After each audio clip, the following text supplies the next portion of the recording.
By the time a man reaches 50 years of age, he has a 75% chance of having an enlarged prostate and a 33% chance of having prostate cancer.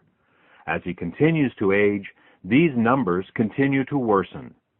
It's an accepted medical fact that if a man lives long enough, some kind of prostate problem is virtually guaranteed. Prostate problems are not, however, inevitable. There are 6 main causes of prostate problems. These are hormonal imbalances, cancer, zinc deficiency, cadmium toxicity, calcification, and infection.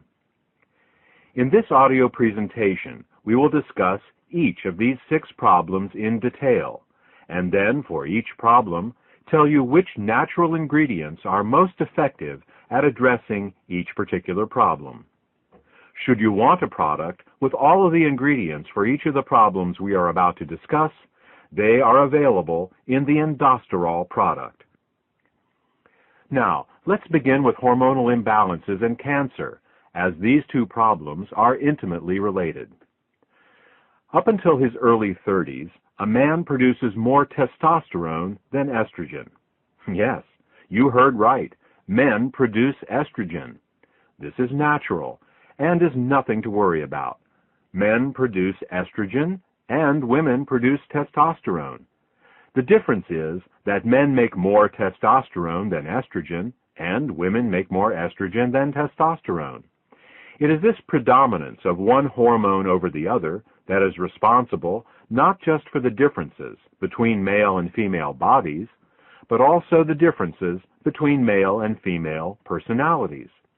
Unfortunately, as a man ages, he makes less and less testosterone and more estrogen until by age 34, a man makes more estrogen than testosterone.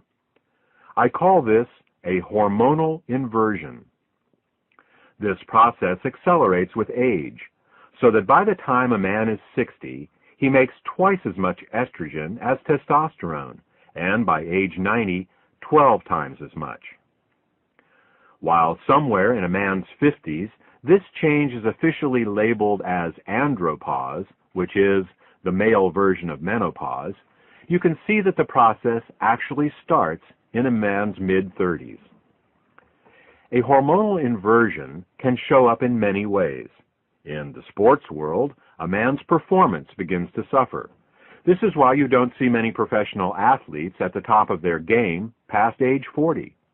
Muscle size and tone decreases, and fat begins to accumulate. This gives a man a softer, more feminine appearance. In the business world, a man may begin to lose his competitive edge. In relationships, he becomes more passive.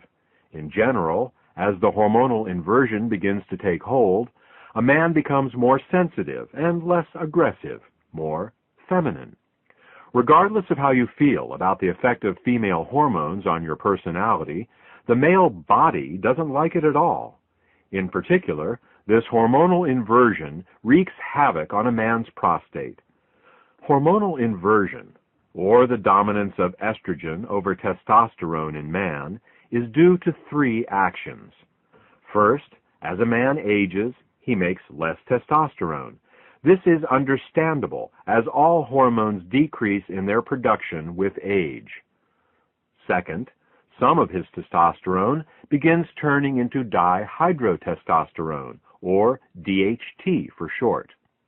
This happens courtesy of an enzyme called 5-alpha reductase, whose job it is to convert good testosterone into its evil counterpart, DHT. It's DHT that is the main cause of hair loss and prostate enlargement. Did you ever wonder why baldness is predominantly a male problem? It's because men make more testosterone than women and thus are at greater risk of having more testosterone that turns into DHT. The third cause of hormonal inversion is a bit more bizarre. It turns out that there is an enzyme in a man's body called aromatase, whose function it is to convert testosterone into estrogen, and not just any kind of estrogen, because there are actually 3 different types of estrogen. This aromatase enzyme turns testosterone into the most powerful of the 3 forms of estrogen, namely estradiol. Thus, as a man ages, he not only makes less testosterone, but what little testosterone he makes, his body then turns into DHT and the estrogen estradiol. Now, we already know the DHT causes hair loss and balding. What does estradiol estrogen cause? Aside from feminization of the body and personality, estradiol causes cancer, and most specifically, prostate cancer. So, just what are the odds of this happening to any given man? As we said in the introduction, in terms of prostate enlargement, by age 50, 75% of all men have an enlarged prostate, and by age 50, 33% have prostate cancer. Prostate cancer is the most common non-skin cancer in the United States, and the second leading cause of death from cancer among U.S. men, after lung cancer. As a man gets older, these numbers get much worse, and if a man lives long enough, prostate enlargement and cancer are virtually guaranteed. Medical treatments for an enlarged prostate and prostate cancer often leave men in diapers, unable ever to have sex again. So what do we as men need to do? We need to increase testosterone production, block the enzymes 5-alpha reductase and aromatase, and find some way of dealing with a prostate that has already become cancerous and enlarged. Alternative medicine has identified many natural ingredients that can help us do this, but the best of all of them are beta-sitosterol and ellagic acid. Beta-sitosterol suppresses both 5-alpha reductase and aromatase, so that takes care of DHT and estrogen. In terms of prostate cancer, animals treated with beta-sitosterol had 43% smaller tumors and had 1/2 the rate of metastases over untreated animals. Ellagic acid works by causing cancer cells to actually self-destruct. The technical term for this is apoptosis. Whenever a cell becomes cancerous, our DNA instructs it to self-destruct. This is one of the most powerful safeguards we have in preventing cancer. Unfortunately, some cancer cells manage to block this signal. These are the cells that go on to grow and form tumors. What ellagic acid does is to reinstate the self-destruct signal in these cancer cells. Ellagic acid does this for all cancers, but studies show that it is particularly effective at this for prostate and breast cancers. So, what should we do? Go out and buy some beta-sitosterol and...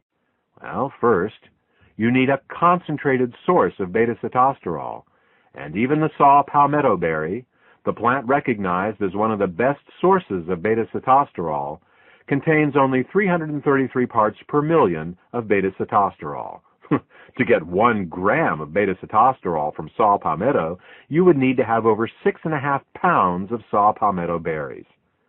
Furthermore, beta-sitosterol is very poorly absorbed orally. Less than 5% of what you take by mouth makes its way into the bloodstream, and then even less gets to the prostate itself.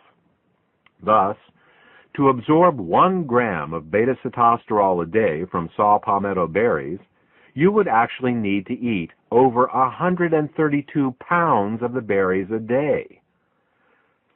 Ellagic acid is found in raspberries and pomegranates, but again, we have the same problem with absorption and concentration.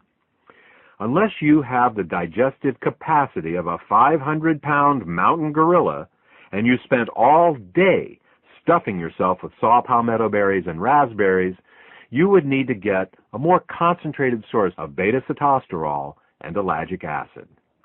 So, the first 2 ingredients we chose to put in endosterol were concentrated forms of beta-sitosterol and ellagic acid. Okay, that takes care of the first 2 problems. hormonal inversions, and cancer. Let's move on to problem number 3. The third cause of prostate problems is zinc deficiency. A zinc deficiency not only causes the prostate to operate less effectively, it can also cause it to enlarge. Different organs in the body have different requirements for elements, and for the prostate, zinc is required. It may sound strange that some organs need more of one element than another, but you already know of the most common example. It's called goiter. While the younger generation may not be as familiar with this, the older generation will be. Goiter is an enlargement of the thyroid gland in the neck due to insufficient iodine in the diet. Iodine is a heavy element, and rain typically washes it out of mountainous soil into the rivers and eventually into the sea. People living near the oceans who eat fish get all the iodine they need, but people who live in the mountains often become iodine deficient and can develop goiter. Of course, this isn't seen much anymore in developed countries where iodine is added to table salt, but it demonstrates the point. Individual organs, or glands, have specific mineral requirements, and when they don't get what they need, they malfunction and can enlarge. Thus, prostate enlargement can be considered prostate goiter. Unfortunately, zinc is not added to table salt like iodine is. This, added to the fact that zinc becomes more difficult to absorb with age, leads to the widespread zinc deficiencies we see today. Keeping in mind that we not only need to supplement with zinc, but deliver it to the body in a highly absorbable form, the third ingredient in Indosterol is pumpkin extract, which is high in bioavailable zinc. The fourth cause of prostate problems is cadmium toxicity. Cadmium toxicity is actually related to zinc deficiency in the sense that low zinc levels can cause cadmium toxicity. Cadmium is a toxic heavy metal, commonly found in soft drinks, seafood, cigarette smoke, plastics, water softeners, and other places. Cadmium can cause chronic fatigue, hair loss, high blood pressure, arthritis, impotence, and, of course, prostate problems. Cadmium owes its unique ability to damage the prostate to its similarity to the element zinc. Now, all beneficial elements have their toxic analogs, poisonous elements that the body mistakes for the beneficial ones. This is due to similarities in the atomic radius and electrical charge of certain elements. Thus, the body mistakes aluminum for magnesium, lead for calcium, mercury for selenium, and cadmium for zinc. Now, the prostate needs zinc to function, and it is often zinc deficient. So when it sees some toxic cadmium floating by in the bloodstream, it thinks, "Oh good, here's some zinc, I need that," and it gobbles it right up. In this manner, over time, cadmium accumulates and begins causing problems. If a man were to take supplemental zinc his whole life, it would offer some protection against cadmium absorption, but even so, some cadmium is bound to make it to the prostate. The only way to deal with cadmium is to remove it with a chelator. A chelator is an ingredient that has a very strong attraction to a particular element. If the attraction it has is stronger than the attraction the body has for that element, the chelator can pull that element out from the body. The safest and most effective cadmium chelator is called EDTA. EDTA is an amino acid that has a 50-year history of removing toxic metals like cadmium from the body. Once EDTA has attached itself to cadmium, the entire complex becomes water-soluble and will be eliminated harmlessly in the urine within a few hours. Thus, EDTA is the fourth ingredient in Indosterol. The fifth cause of prostate problems is calcium deposits in the prostate. We've discussed cadmium, and we can agree that it is a toxic metal.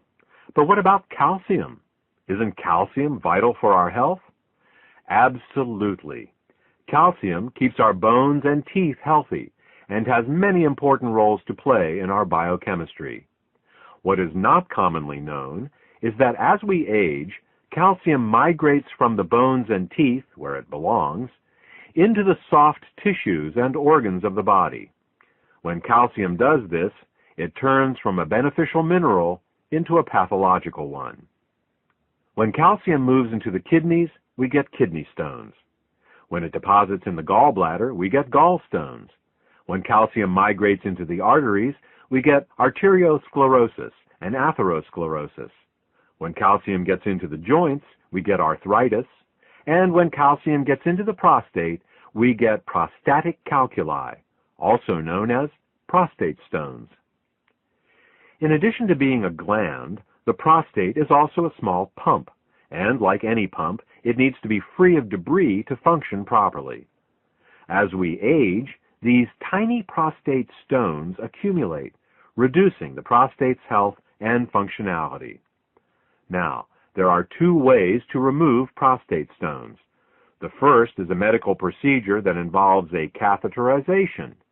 Ouch! The second is with EDTA, which goes in and pulls the calcium out, just like it removes the cadmium. Thus, EDTA serves double duty, supporting both the removal of toxic cadmium and also calcium stones.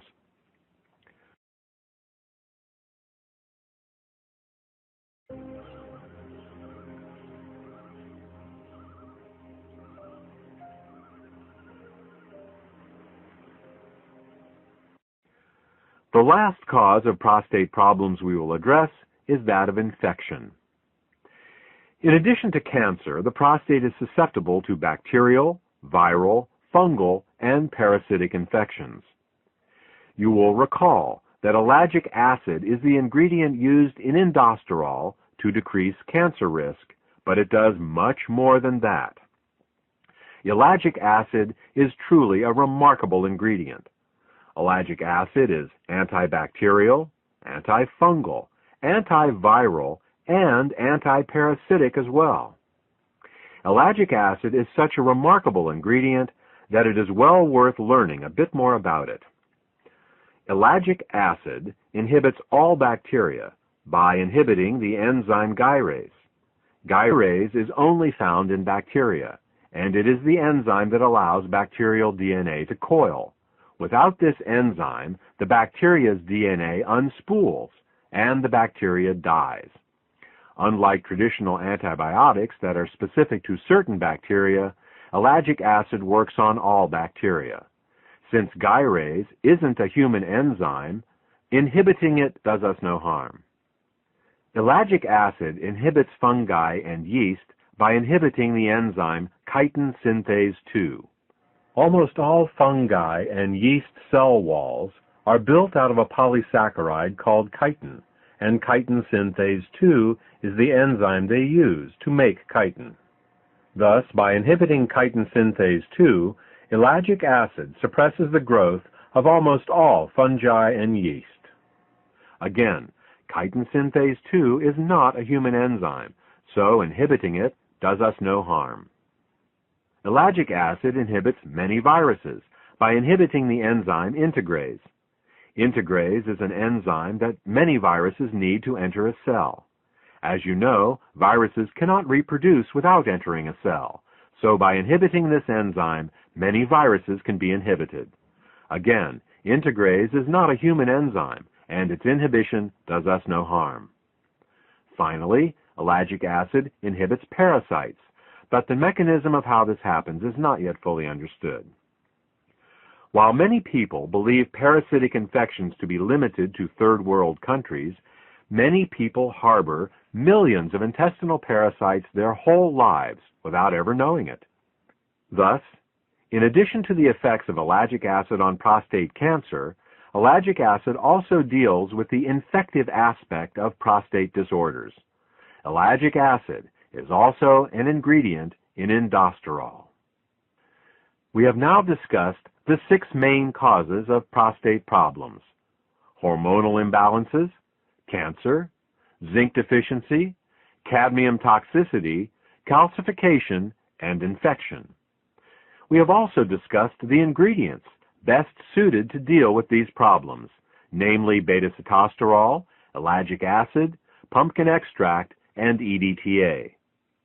The last question to be answered is, in what form should these ingredients best be administered? The answer is, as a suppository.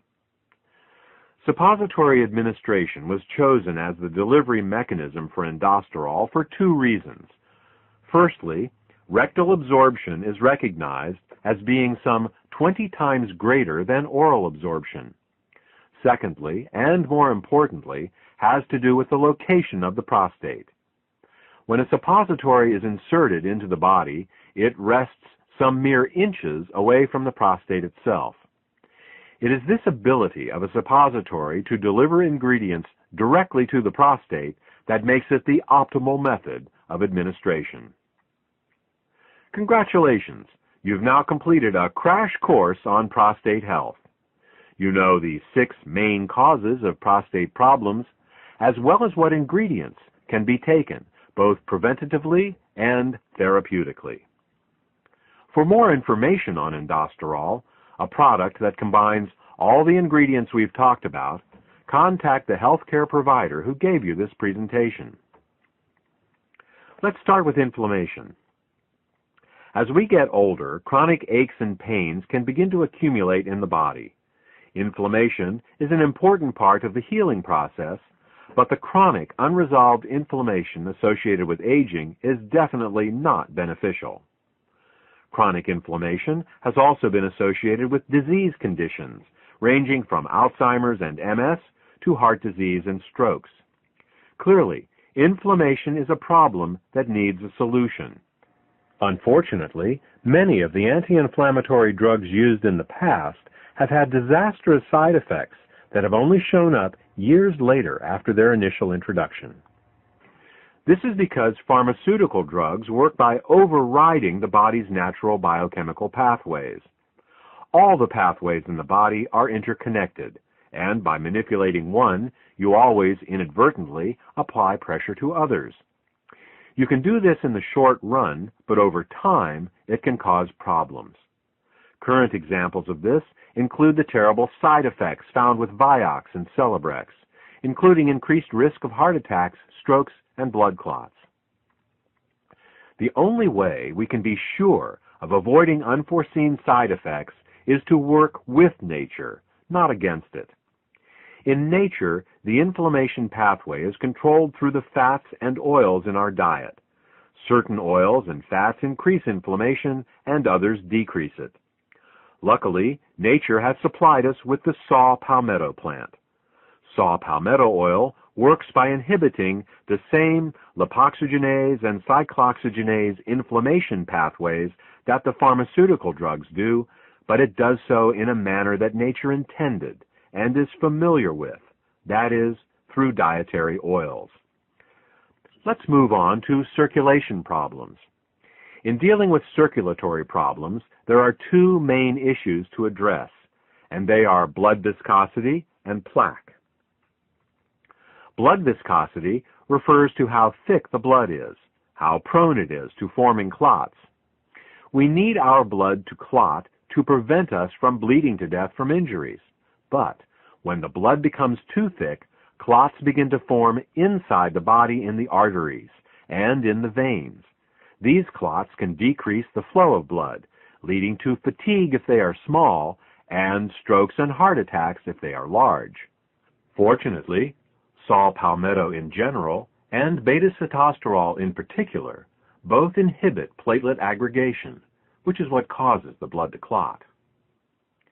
Let's look at the second issue raised, that of plaque. Plaque are the blockages that grow inside the arteries, obstructing blood flow. Scientific studies have shown that beta-sitosterol supports the removal of fat directly out of arterial plaque. Many people think that all they need to do to take care of their circulation is to keep their cholesterol low. The truth is, it isn't the fat in the bloodstream that causes the problem, but rather the fat in the plaque itself. While lowering cholesterol may look good on a blood test, the real key is lowering the fat in the plaque and keeping the blood thin.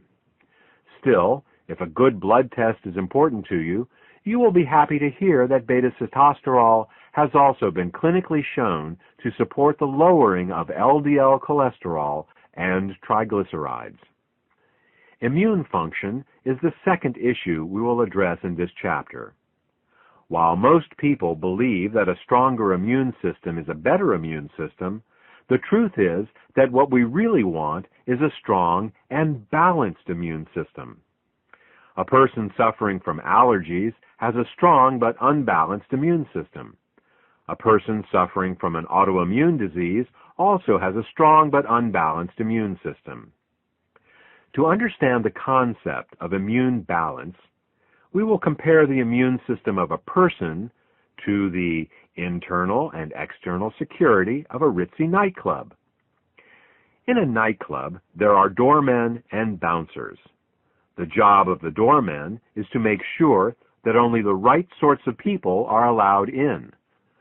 The job of the bouncers is to wander around inside the nightclub and toss out anyone that starts causing trouble. In order for the nightclub to operate successfully, there needs to be a balance between the doormen and the bouncers to keep the nightclub running smoothly. On the other hand, if the doormen are too aggressive and the bouncers are too passive, or vice versa, the nightclub will have problems. Let's look at the first scenario: overly aggressive doormen and passive bouncers.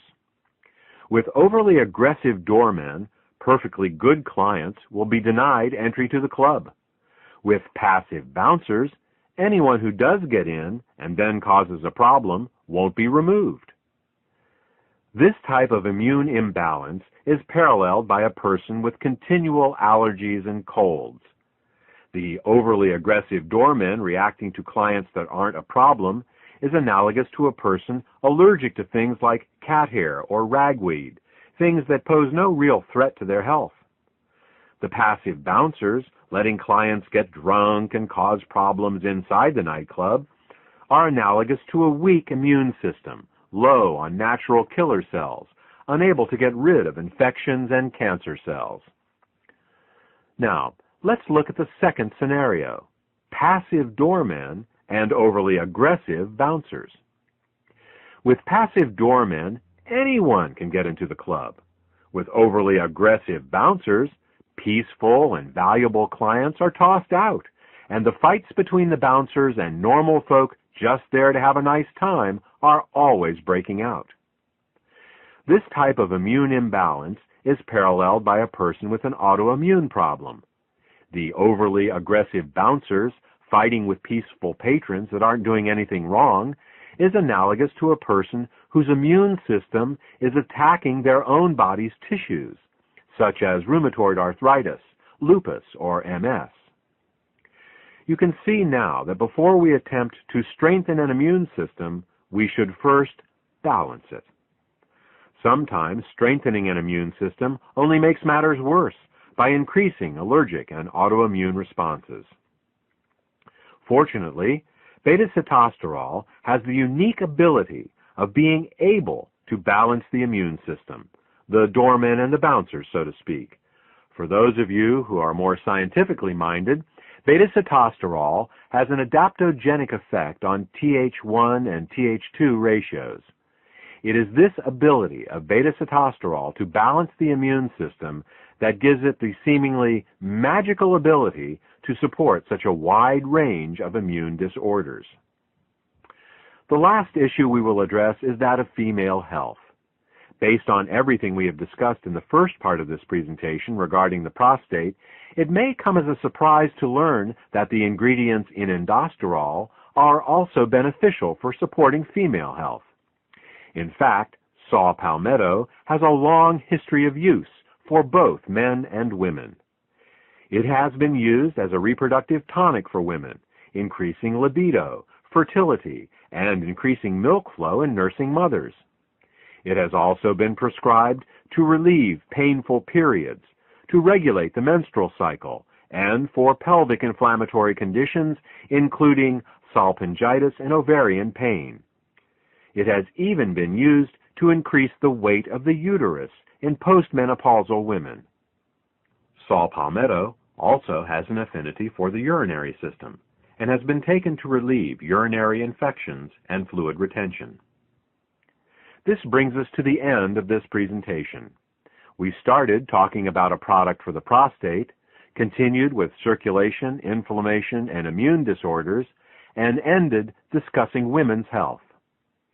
That's one of the nice things about working with natural ingredients.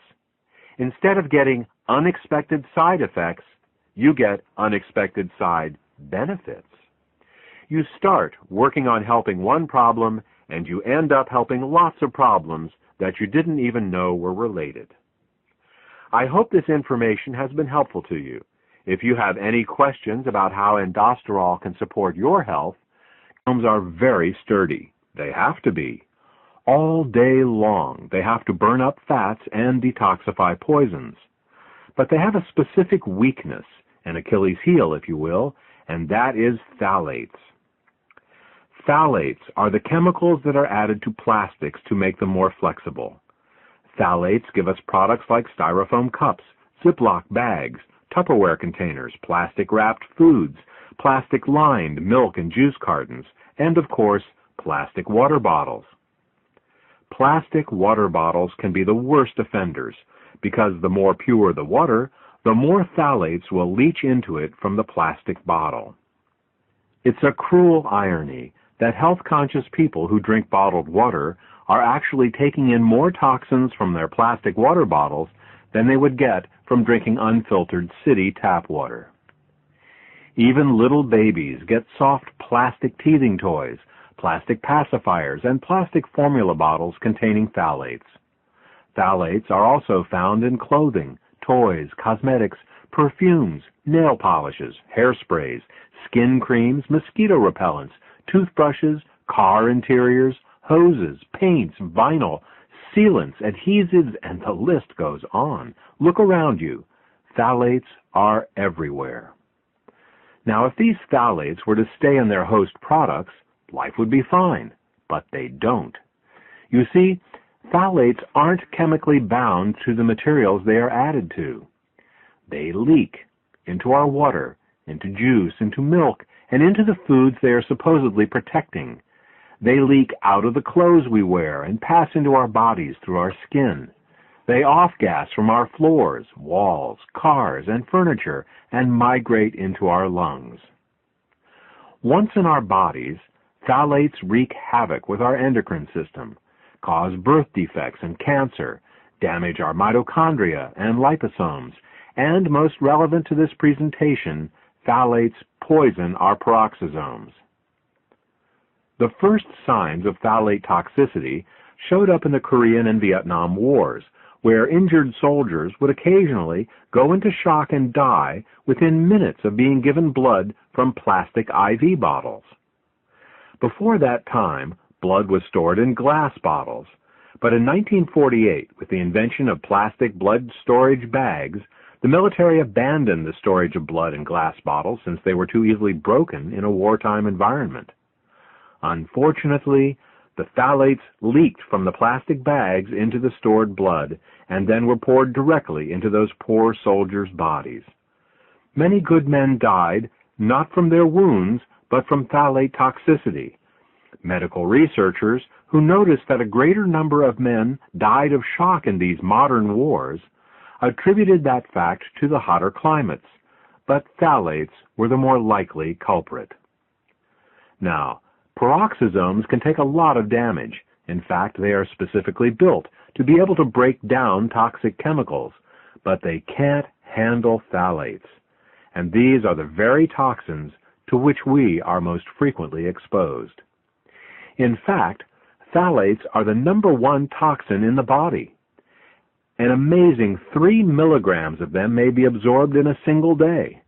Put another way, you will eat, drink, or inhale over 18 teaspoons of phthalates in your lifetime. Many health-conscious people now eat organic foods to minimize their pesticide exposure, which, of course, is an excellent idea. But what they are unaware of is that phthalates are even more toxic than many pesticides, and that in an average day we absorb many more phthalates than we do pesticides. So, to keep the peroxisomes healthy, the first thing you have to do is to get the plastic out.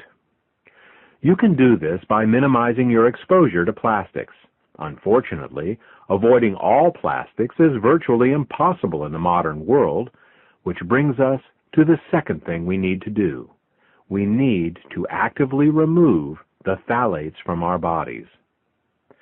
This can be accomplished in two ways. The first method is to take regular saunas. A certain amount of phthalates can be removed with a good old-fashioned sweat, and this is something each of us should be sure to do at least once a month. Unfortunately, this can only get rid of the phthalates that are in the skin and fat. To get the phthalates out of the deeper internal organs, we need to employ another technique. To get the deep-seated phthalates out of the body, we need to use our innate glutathione detoxification system. Glutathione is the body's main detoxifier, and, fortunately, it can remove phthalates. Outside of detoxifying poisons, the main function of the peroxisomes is to burn fat. So, when our cells sense that fat and oil consumption has increased, they produce more peroxisomes to help metabolize them.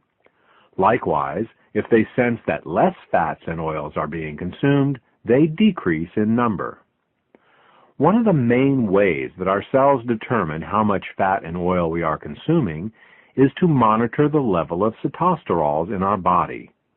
Since sitosterols are always found in fats and oils, this gives the cells a way to determine the amount being consumed, and then to increase or decrease peroxisome production accordingly. This peroxisome regulation system worked flawlessly, right up until the time fats and oils began being mass-produced in the last century. You see, fat and oil production companies don't like sitosterols. Sitosterols gum up their multi-million-dollar processing equipment. They make their products cloudy and give them a taste and odor some people find objectionable. They also cause their products to have a shorter shelf life. So what did these companies do? You guessed it. They filtered out all the sitosterols from their products. So what happens when you eat these unnatural sitosterol-free foods? The cells are misled into thinking that the fat and oil consumption is much lower than it actually is. Over time, this causes a decrease in the number of peroxisomes. Since peroxisomes burn fat in the cells, less peroxisomes mean less fat-burning capability. This can cause fat to be put in storage around the body, and not just in the thighs and around the waist. In fact, fat can accumulate virtually anywhere in the body. When fat accumulates in the arteries, it is called atherosclerosis.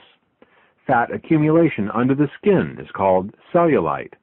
Fat can and does accumulate in every organ, including the heart, brain, lungs, nerves, liver, bone marrow, and the spleen, to name but a few. So, what can we do? First, stop eating refined fats and oils. In this manner, your cells won't be blindsided by fats and oils they can't sense. Second, consider increasing your intake of sitosterols. This way, you can stimulate the production of more peroxisomes and start the process of burning all that accumulated fat out of your body.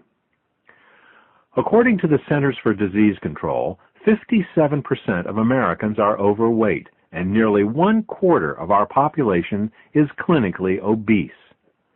Detoxification, diet, exercise, and peroxisomes. A complete weight loss program must take all 4 of these subjects into consideration. So, let's recap. Every cell has peroxisomes in them, whose job it is to burn fat and detoxify poisons. Peroxisomes are under continual attack by the most common of all poisons in the human environment, phthalates.